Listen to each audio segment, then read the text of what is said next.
Hi, my name's Jessie Kehew, and I'm a weaver here in the textile studio at NBCCD. Over the past couple of months, I've been working with cotton to make table runners, trivets, and centerpiece mats to adorn dinner tables and add some color to your home. I love to make beautiful, thoughtful home decor, and I'm so excited to share my work at the craft sale.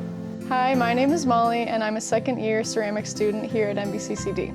The body of work that I've created is inspired by my love for nature, and it reflects the mindfulness and appreciation of all the little things in life. I use red stoneware and fire it in the gas kiln, making every piece unique. And what I love about ceramics is how it encourages us to be patient and resilient and accepting of the unpredictability of nature. Hello, my name is Nathaniel Weeb, and I'm the face of Golgotha Reborn Fine Jewelry. My latest collection revolves around creating silver buttons and the idea that making mundane objects like a button out of valuable materials by hand gives them an innate sense of importance that causes us to slow down and appreciate these now valuable items. Using my work enhances everyday moments, turning them into rituals.